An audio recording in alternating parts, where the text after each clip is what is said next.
Hello everyone and welcome to the Good Old Gamer. So today we're going to be taking a look at the RTX 4070. So now that this guy's got a $50 price drop, people are starting to consider whether or not that this is worth picking up here today. Well, the quick answer is no, it's not. And we're going to be comparing it today to the RTX 3080. So the old school RTX 3080 10 gigabyte. These can be had over on eBay for about $400, sometimes as low as $380. And I wanted to see how close these were in comparison to one another, because that was coming in at $600. Now it's $550-ish, but still $400 to $380. That's a mighty big discount, and I wanted to see how this performs before we test out the RX 7800 XT and add that into the mix to see which of these GPUs that perform supposedly similar to one another. Number one, how similar are they? And then number two, for the money, which one makes the most sense? So today we're going to start with these two, and then next week we will do the 7800 XT as well. So alrighty guys, let's go ahead and jump on into some benchmarks. Alrighty, so on the newer games, I'm doing 1440p high settings, and then on these guys up here, I threw in some older games, which I'll talk about the reason why, but we did these ones at 4K, high or ultra, basically one notch down from whatever their max settings were. But anyways, if we take a look here, we have the 4070, these are 1% lows, by the way, which is all I test here on the channel. We have the 4070 in blue, and then the 3080 in green. If we take a look at something like Ratchet and Clank, the 4070 actually wins quite a bit over the 3080. Now, this was the first benchmark I did, and I was like, oh, wow, this is actually mighty impressive.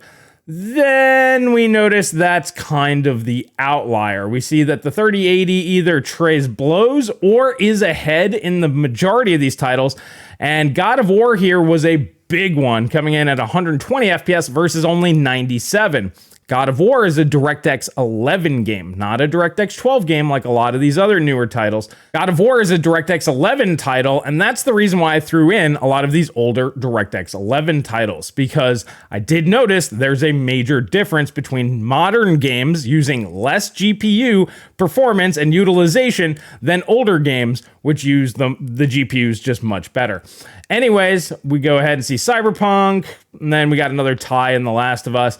Starfield is a little bit of a lead for the RTX 4070. I did retest with the newer drivers that just came out a few days ago. I threw in Xenia using Red Dead Redemption 1, which is very GPU heavy, and they're about the same in that one. That's actually pretty interesting as well. And then as we scroll on up here, Plague Tale, this is a UE4 game. This runs much better on the 3080. And then once we get into these older games, particularly at 4K, we can see that the 3080 becomes very dominant in Gears 5.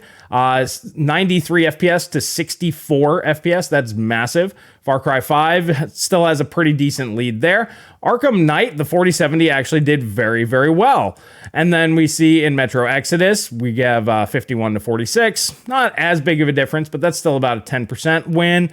And then in Shadow of the Tomb Raider, 122 to 116. So there are some certain outliers here, but as you guys may or may not have noticed, if the 4070 wins, it's not by much. And then when it loses, well, like here in Gears 5, it loses by a lot, but Gears 5 isn't alone. You also have God of War over here, and then there's a bunch of other games that are kind of in between, something like Warhammer 3, which is also a DirectX 11 title, mind you. Overall, across all of the games, the RTX 4070 comes in with a 1% low of 85 FPS, and the 3090 comes in with a 1% low of 91 FPS. So this isn't a major difference. This is a 7% win for the RTX 3080. So after seeing that, obviously the 3080 still holds up and is honestly the superior solution, and it costs less money. But you do lose 2 gigabytes of VRAM, and it draws a lot more power. So this would be pulling anywhere between 350 to 400 watts, depending on the game. And then the RTX 4070 will pull about 170 to 190 watts. So it is definitely more energy efficient. In terms of heat output, I didn't really notice anything. You put your hand next to it, they're both gonna be shooting out hot air. But in reality, that's kind of the major difference there. The 3080 is definitely more performant more often, and I would definitely recommend this option because it is also cheaper. But if you're somebody who's like, I really care about power consumption or a small form factor build, the 4070 will hold up pretty well, as you saw, but there are going to be certain games where it just completely falls apart.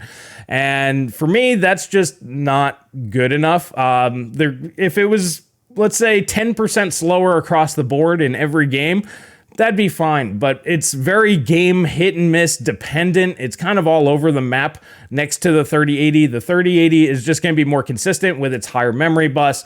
Me personally, I would just recommend going this route. I do have affiliate links to both down below if you want to pick them up.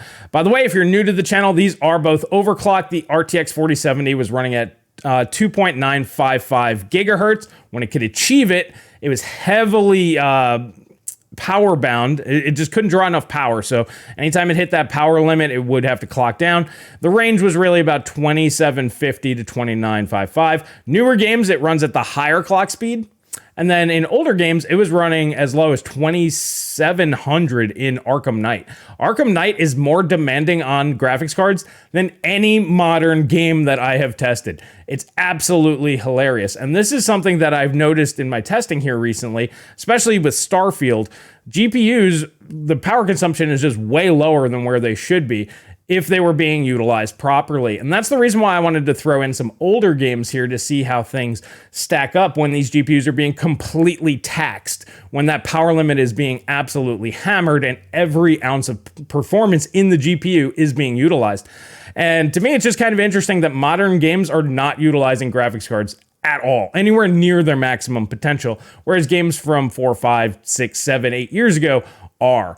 This is a very strange trend that I'm starting to notice here, but that's the reason why I wanted to throw in a few older titles just to validate whether or not the newer games are scaling properly. Seems that they are, but something like Gears 5, which is 4 or 5 years old now, that's another outlier, which is good to know. But the other games, they kind of were in line with the rest. So that's okay. It just means that the 3080 isn't being utilized as much as the 4070 or vice versa.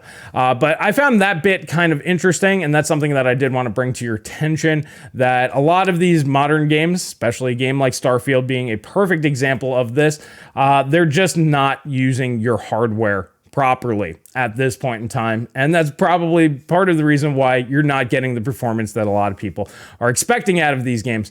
So for me, I would just recommend waiting till these single player games are at least a year old before buying them. If game developers want me to recommend people buy their games on day one, they need to work properly on day one. So I'm just tossing my hat in the ring on that one because the performance of a lot of these modern games, not so good. Ratchet and Clank is probably one of the few games that launched this year where I was like, yeah, this runs properly. And but outside of that, it's very hard for me to pick out games that are actually running well, just straight out of the gate anymore. But I did find it strange that older DirectX 11 games, or even a game like God of War, which is also DirectX 11, will use your GPU much more efficiently than modern games. Very strange. I'm not a game dev. I don't know why, but just something I noticed and I figured I'd bring to your attention. Now, once again, overall, between these graphics cards, the 3080, this guy is the way to go. Don't worry about the 2 gigabytes of VRAM. Just drop your textures one notch if you even have to. In these games, they all ran fine at high detail settings or high presets, so who cares? But anyways, I would just go that particular route with the extra memory bandwidth. I do think that it'll last longer. But if you need a smaller form factor because it draws way less power, the 4070 is a viable option, just hit and miss. So next week, we are going to be throwing in the RX 7800 XT, the GPU that's taking the world by storm. And we're going to compare to these two graphics cards and see how it shakes up. Does it make sense at its price point? Obviously, the 4070 has failed to dethrone the 3080 where it is now currently positioned.